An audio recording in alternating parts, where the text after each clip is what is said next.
Aaron Lowry, who was one of the first cohort at ETC Labs, working on Ethernode, which no doubt he's going to tell us a little about here. A little bit.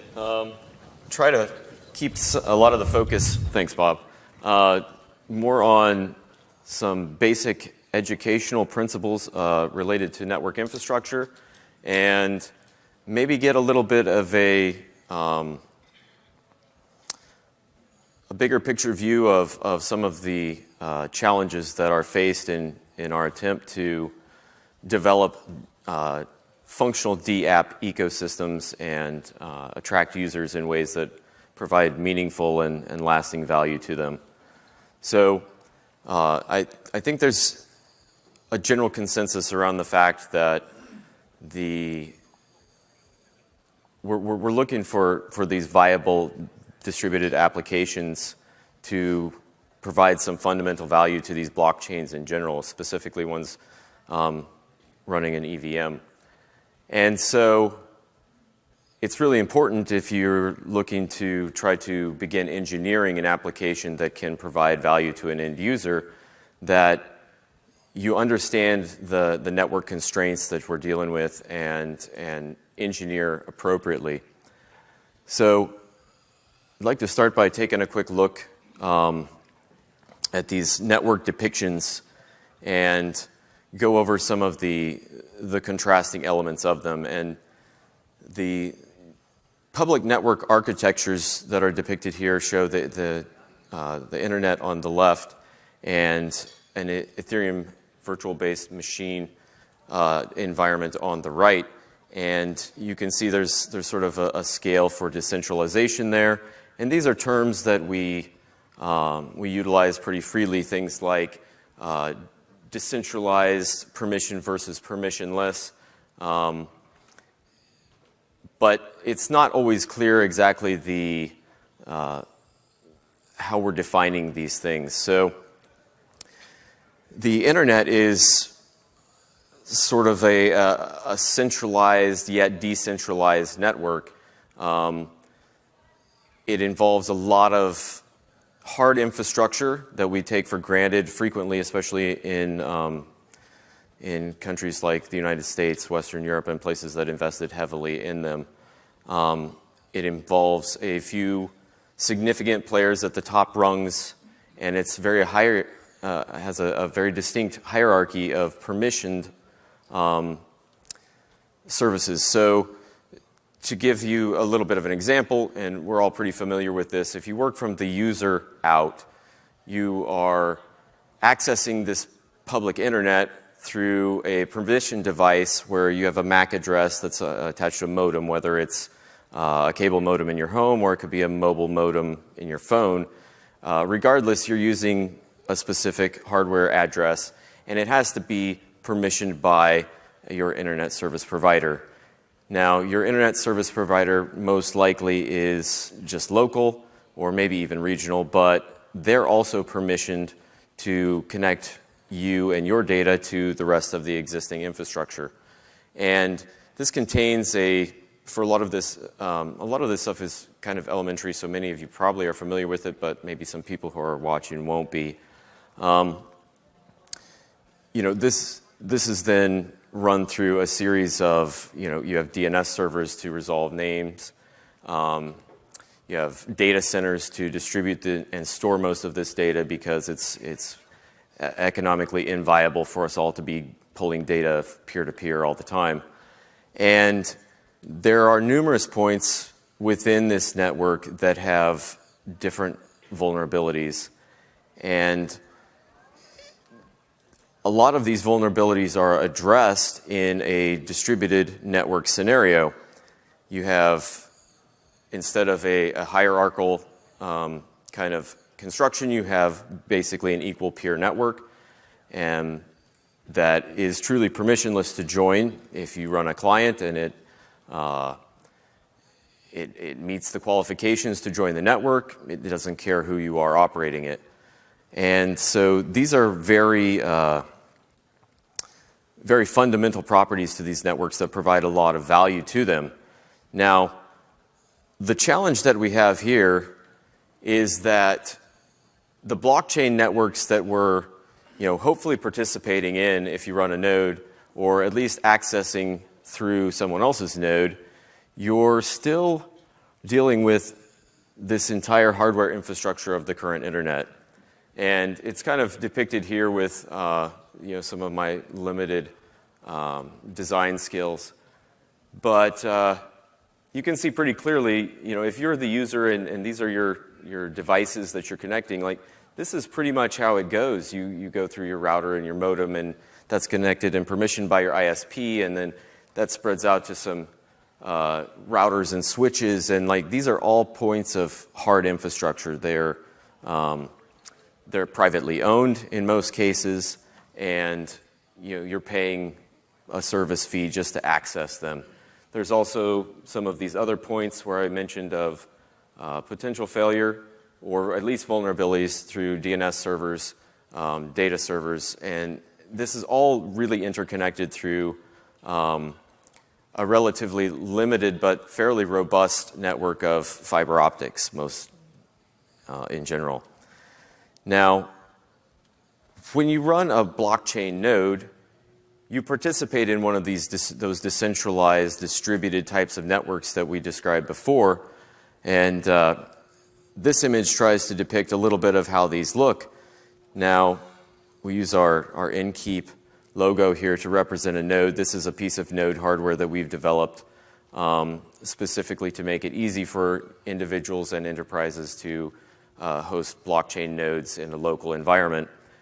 But you'll notice even in this infrastructure here, you have the node is still behind your modem. You can't connect to the rest of the network without that key piece of hardware and the permissions that are involved with it. But once you do, you can see here it starts to develop the properties of a distributed network, but it's still all running on top of that other existing infrastructure.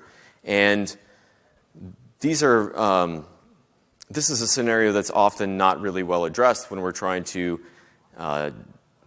imagine or engineer distributed application systems, because the vulnerabilities to the core underlying network are extended to the blockchain networks that we're operating on top of them.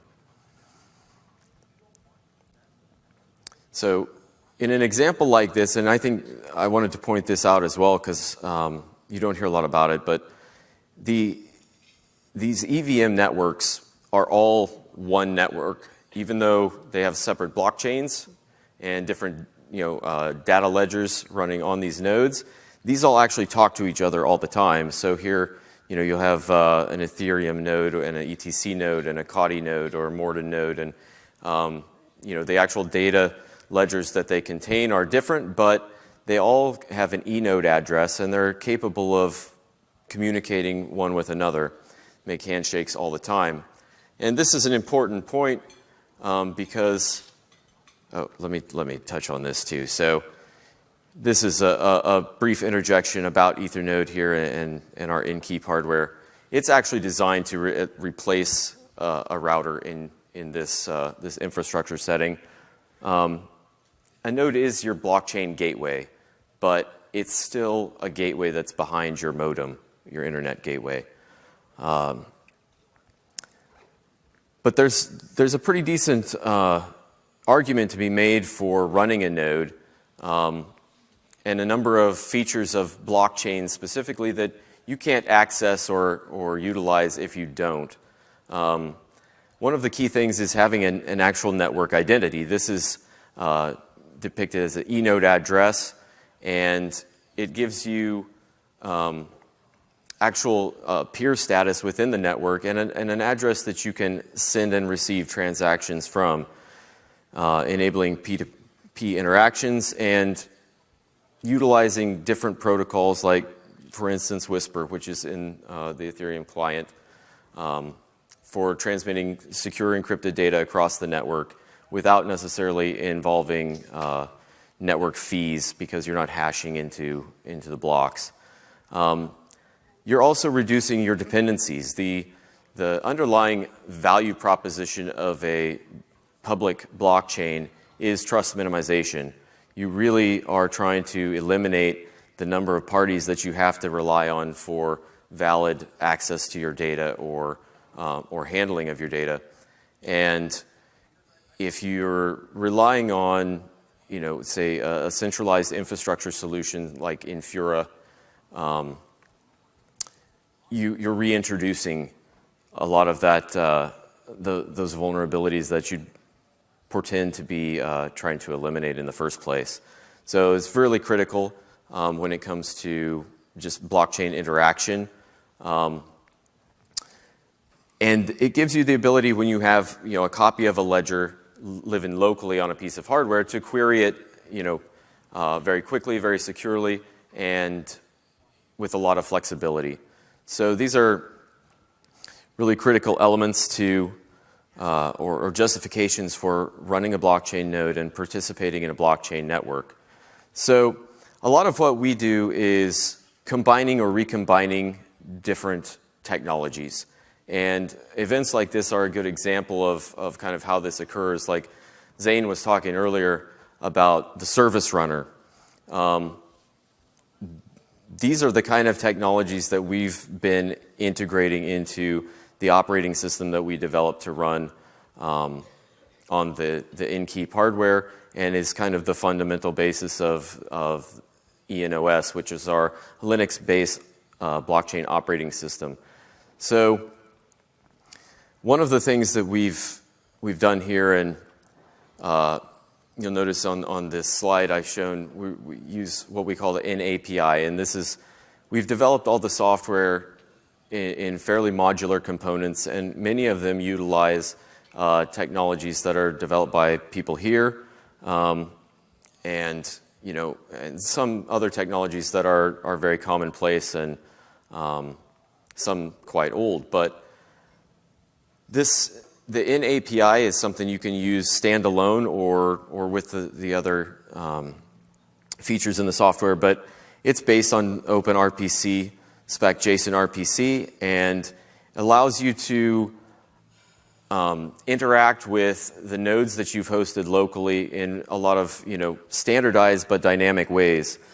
In the NOS interface, you can click a button, host a variety of different nodes, and then also run applications that have the ability to interact with one or multiple nodes at once. Also using things like a local wallet so you can sign transactions and really begin to automate a lot of these things in ways where everything happens, all the processes happen locally. You're not reliant on any third parties for any of the interactions you perform. It's especially valuable for people who are doing development or in many applications like this, for say like an enterprise solution where maybe you want to run a private permission chain on one side where you're accumulating large amounts of data that would be uneconomical to process on a main chain, and then with the ability to write data to a main public chain as well, where it can be trustlessly verified by third parties. One of the things that led us into blockchain a number of years ago, because we come from a background of IoT systems and system deployment. And so we were attracted originally to Ethereum Classic because at the time it was positioned as a blockchain for IoT support, IoT data transmission, and that hasn't yet materialized, but we're constantly working, recombining different technologies to help enable that, and do so in a way that's as decentralized as possible while still operating within sort of the underlying fundamental constraints of an internet-based system. So this is a sort of a brief but descriptive depiction of how we're currently sending IoT data across public networks, but in a manner that's economically viable. So we use the Whisper SSH client running on like a light firmware on an edge device where we can take and parse in data from a variety of sensors and then hash that and send it off via a bytecode across the network where we can subscribe to the topics that it broadcasts with a base node, and then we take that data and decrypt it and parse it into a database there. And from that point, we're able to utilize it in kind of whatever manner is applicable based on the use case. And these are the kind of transactions that you really are only going to be able to perform if you're running some type of a client where you're part of the network. If you're trying to do any of these kind of processes without running a node or some sort of a light client, then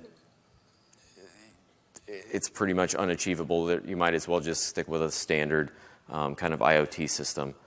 But all of these things, again, are constantly kind of in development. I think the Fly client work that Zach was talking about earlier could be hugely impactful on especially the edge side of these kind of equations.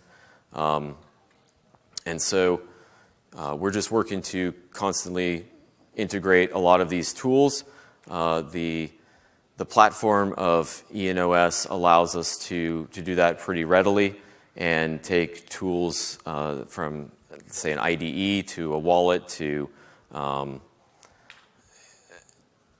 basic applications like that, and just integrate them right there in the operating system where they run locally, and you can interact with them in a secure and local manner. So feel free to hit us up anytime. We are happy to hear about projects people are working on, ways that you want to utilize these kinds of networks, because a lot of times the value proposition for them is still kind of undefined. We're still based around this idea of trust minimization as the fundamental purpose of utilizing blockchain in the first place, especially in a public and decentralized manner. But we face a number of challenges, specifically in the fact that it's still based on the current network infrastructure of the internet. One note on that front, we also, in the InKeep hardware that we build, it's all mesh network enabled. So this has very sort of geographically limited implications currently, but it is the kind of technology that can enable a freedom from that base of the current internet that we're currently operating on, and open up a whole new realm of actual decentralization and distributed network potential. So thank you.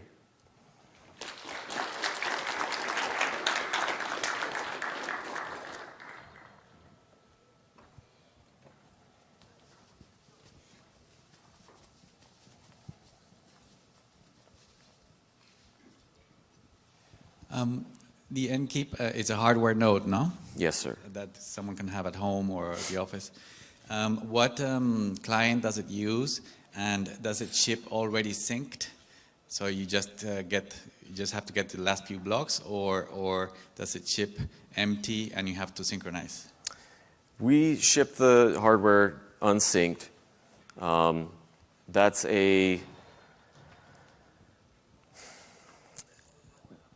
That's an extension of our desire to kind of promote trust minimization.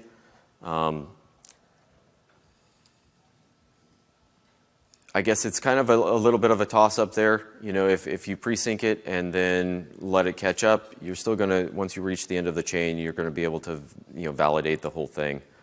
But we support currently Geth and multi-Geth in the client, and formerly Mantis as well, but you have options in there.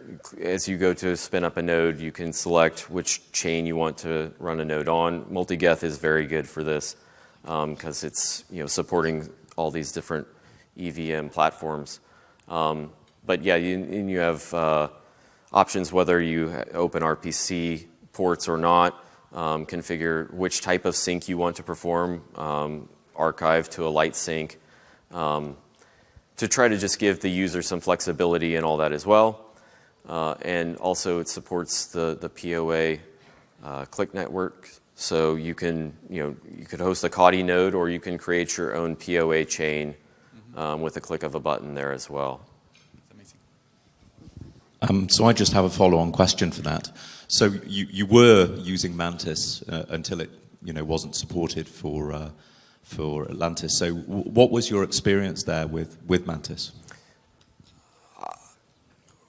We think Mantis is an excellent client. It's beautifully written. It's extremely efficient. It has a smaller footprint. The challenge that we ran into with specifically for the Inkeep is support for ARM architecture.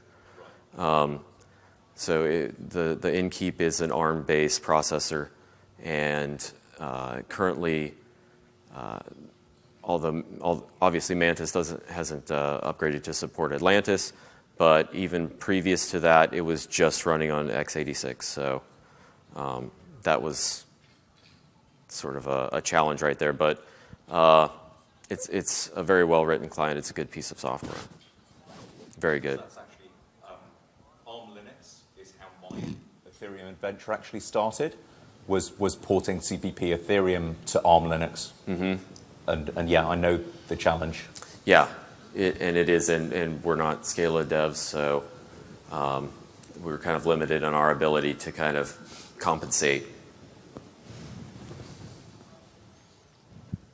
Yes, sir.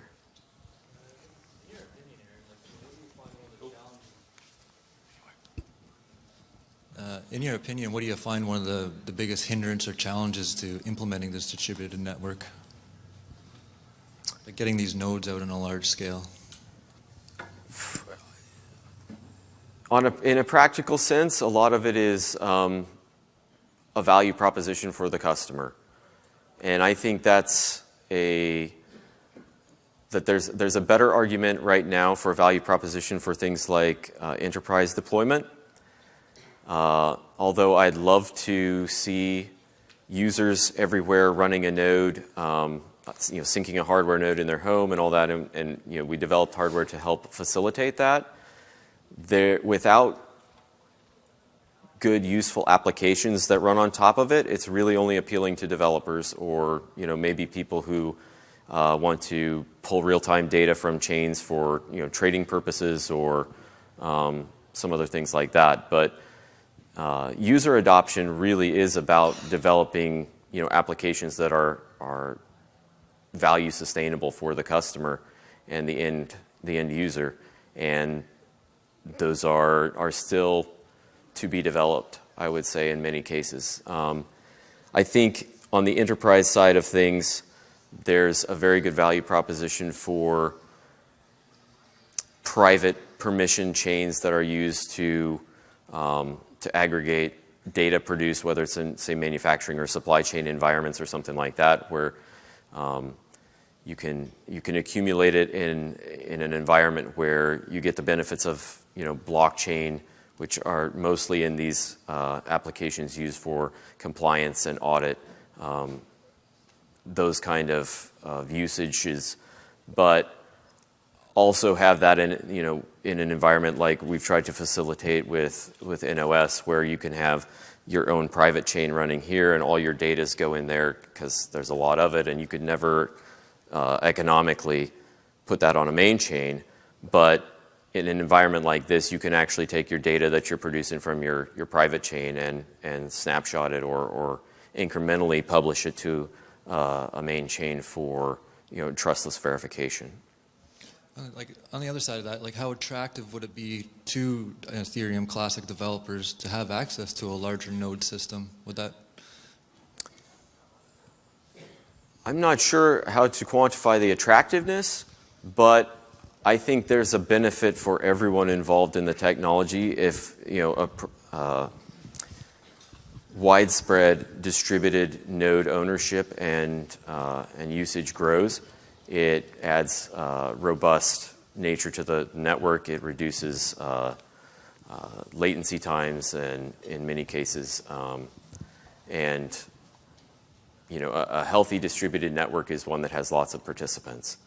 And if you're not running a node, you're not participating.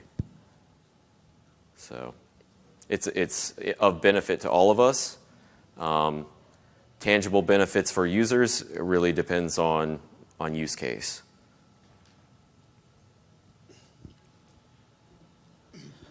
Earlier you spoke on the centralized permission levels within internet connectivity. Yes. With recent concerns such as net neutrality in the States, are there any plans to circumvent issues at higher tiers, such as replacing servers, for example? So I think the answer to that lies within technologies like mesh networking protocols. Short of that kind of actually distributed network where the users are all peers and you don't have sort of the hierarchical structure where at different points it could be cut off or limited or restricted, then that would be an ideal environment from a networking standpoint. Practically, transitioning from what we have today to something like that there's a lot of entities that would be highly disinterested in that occurring, and so there's some challenges there, and just the practical aspects of transition are substantial. We'll still work for it, but yeah, it's challenging. Question. So what efforts, if any, are being made with regards to framing this kind of in the public good? Schools, libraries, universities are running this infrastructure, not so much for, quote unquote, the proprietary usage of a particular blockchain, but to create redundancy with regards to mesh networks, a secondary layer, et cetera, a whole other layer of utility that could be run. And there just also happens to be this, blockchain functionality built in there. So, Samsung's done this with their phone, for example. What, if any, efforts are being made with regards to establishing these partnerships with hardware manufacturers so that this is an additional option or module that could simply be included with the purchase of this commodity hardware?